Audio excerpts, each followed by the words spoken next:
Meu povo e minha pova, tudo bem com vocês? Ó, chegou a hora da gente terminar o assunto de ligações químicas. Para a gente terminar, a gente tem que conhecer a chamada ligação metálica. O último tipo de ligação química que a gente estuda no ensino fundamental e médio, que se baseia principalmente na ligação entre dois metais. Vamos lembrar das aulas passadas. Numa ligação iônica, a gente tem a ligação, a união entre um metal e um não metal. Na ligação covalente, a gente tem ligação entre dois não metais, e na ligação metálica a gente tem a ligação entre dois metais. Então, a natureza dos elementos que se ligam, elas são diferentes em cada tipo de ligação química. Então, se você conhece tabela periódica, sabe identificar se um elemento químico ele é metal ou não metal, só de olhar para a fórmula molecular da substância, você já sabe se ela vai ter ligação iônica, covalente ou metálica na sua composição. Tá? Então, isso é uma coisa que ajuda a gente já a eliminar possíveis respostas falsas em questões de vestibular.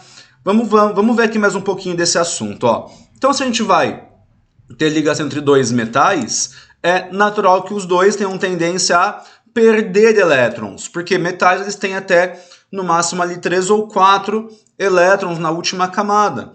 Ah, mas você pensa, né? Pô, então, se todo mundo vai perder elétron, para onde que eles vão, esses elétrons, né? Eles vão sumir no meio dessa história toda? Não, eles não somem. O que acontece é que esses elétrons perdidos, eles ficam em constante movimento, passando de uma eletrosfera para outra dentro dessa malha metálica. Então, se eu tiver, por exemplo, 10 átomos de elementos metálicos próximos entre si para se unirem, os elétrons do primeiro metal eles vão ser perdidos, esse da última camada, obviamente, né?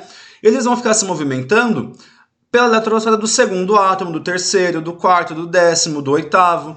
Então, os elétrons eles vão ficar se movimentando de forma constante e de forma livre também por toda essa malha metálica que conta com aí vários e vários átomos. Então, essa movimentação dos elétrons força com que os cátions permaneçam unidos, próximos uns aos outros. Então, essa união, essa ligação metálica que vai acontecer aqui, ela só ocorre porque os elétrons que estão em movimento de uma eletrosfera para outra mantêm os átomos dos elementos metálicos juntos. Tá legal? Então, o princípio da ligação metálica é justamente formar esse mar de elétrons em movimento, tá? Esse monte de elétrons que vai ser perdido por muitos e muitos átomos, eles vão todos ficar em movimento ao redor de toda a malha metálica. Então, eles vão ter uma movimentação livre, desorganizada, né? Não coordenada, mas isso mantém os cátions do metal juntos, próximos uns aos outros, formando então a chamada ligação metálica. Tá legal? Algumas propriedades desses compostos, elas incluem ter uma ótima capacidade de conduzir eletricidade e calor, né? Metais eles têm essa característica porque esses elétrons em movimento já garantem a condução elétrica, só que eles estão desorganizados. Então, quando a gente tem um estímulo elétrico chegando a um metal, vamos dizer assim, essa corrente elétrica original, ela organiza o movimento dos elétrons, como a imagem mostra, em direção ao polo positivo dessa ligação. Então, essa organização do fluxo de elétrons cria uma corrente elétrica única ao longo de todo o material metálico, tá? Metais, né? Componentes metálicos, eles também têm uma maleabilidade, uma ductilidade muito boas, né? O que vem a ser isso? Ser maleável, como aqui na primeira parte dessa figura, ser capaz de ser transformado em lâminas, em placas, em chapas de metal. Então, a pressão exercida sobre um material metálico torna ele muito mais fino, formando uma chapa metálica. Isso é ser maleável, é ser moldável a esse ponto. E a ductilidade, que é na segunda imagem aqui, é a gente ter a capacidade de pegar esse material metálico e transformar ele num fio, né? Então, os fios da eletricidade, por exemplo, eles são fios metálicos, feitos basicamente de cobre, tá? Porque eles são, o cobre em si, como todos os outros metais, são materiais dúcteis. Eles podem ser transformados em fios, tá?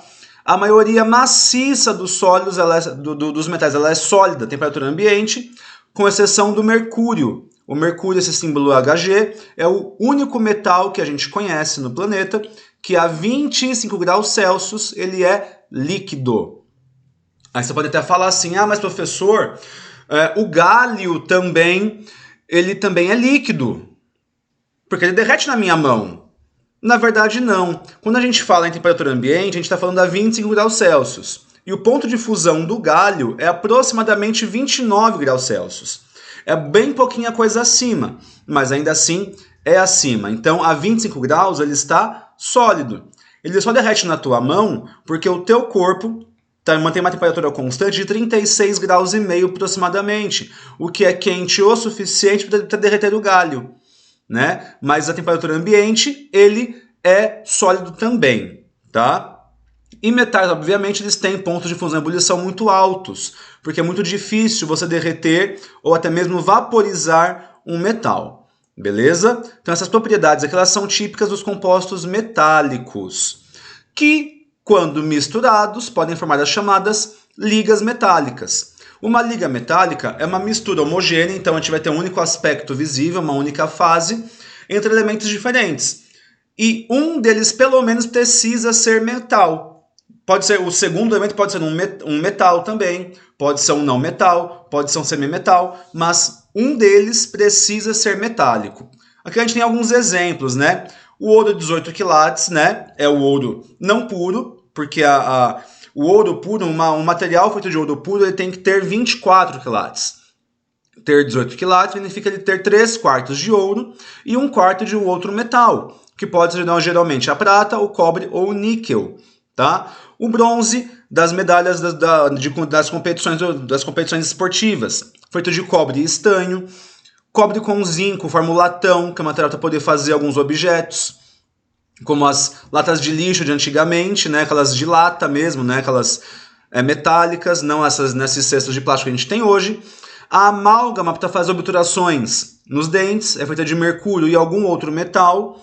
Tá? O mercúrio ele é líquido, então ele consegue incorporar o outro metal que solidifica o próprio mercúrio depois e torna essa mistura sólida. Por isso que ela fecha o buraco do dente. E o aço dos portões, por exemplo, é feito de ferro, que é um metal, carbono, que é um não metal, e às vezes alguns outros metais, dependendo da composição desse aço. Tá? Então, uma liga metálica ela sempre vai ter esse aspecto homogêneo, mesmo tendo pelo menos dois elementos juntos, sendo um metálico. Tá? A questão do ouro, ela lembra um pouquinho o princípio de Arquimedes. Aqui é uma coisinha para a gente poder contextualizar e interdisciplinarizar nosso conteúdo. O que acontece? Arquimedes, aquele cara famosão do Eureka, né? Tava tomando banho, saiu gritando pelado no meio da rua, Eureka, consegui, não sei o quê. O que aconteceu? Ele tinha uma tarefa que era descobrir se a coroa do rei da época dele era feita de ouro puro ou não. Só que até então, na época, ninguém sabia medir a densidade de um material que tivesse um formato irregular. Quando ele percebeu que, dentro da sua banheira, o corpo dele, né, ao entrar na água, despejava para fora da banheira um volume de água igual ao do seu corpo, ele percebeu que era só ele pegar a coroa do rei, colocar na água, ver quanto isso deslocava de volume de água, que seria o volume da coroa, comparar isso com a massa dela e aí calcular a densidade. Então, com isso, ele conseguiu descobrir uma forma de determinar a densidade de corpos irregulares, o que permitiu saber se a coroa do rei era de ouro puro ou não. Tá? Então, esse foi um episódio meio que famoso na época, na história da ciência, que vale a pena a gente contar de vez em quando. Tá legal? E, por fim, para a gente poder encerrar essa parte de ligações químicas, aqui uma tabelinha que compara os compostos iônicos, na ligação iônica, moleculares, da ligação covalente, e os metálicos. Então, primeira coisa, a formação deles já é diferente. Iônico é metal com não metal, covalente é ametal com ametal, e os metálicos, metal com metal. Isso já te diferencia qualquer substância. Pontos de fusão e ebulição são muito altos nos compostos iônicos e nos metálicos, e baixos nos covalentes. Então, por esse ponto de vista, a gente já pode identificar o que é composto covalente. Então, como identificar né, ou diferenciar um composto iônico de um metálico só pelo ponto de fusão e ebulição? Não dá. Aí a gente tem que ver o quê? A condução elétrica dele. Se quando estiver sólido ele conduzir eletricidade, ele só pode ser um composto metálico. Se ele conduz eletricidade dissolvida em água, em solução aquosa, ele é um composto iônico, né? Até porque metal não se dissolve em água, né, galera? Então, dá pra gente poder usar essas informações para diferenciar os materiais de acordo com a sua composição. Né? Esse comportamento, essas características nos permitem diferenciar materiais iônicos de moleculares e dos metálicos. Beleza? Galera, a aula de hoje acabou. Tá bom? A gente se vê no próximo vídeo. Estudem bem. Qualquer dúvida, escrevam, compartilhem o vídeo. E até a próxima. Valeu!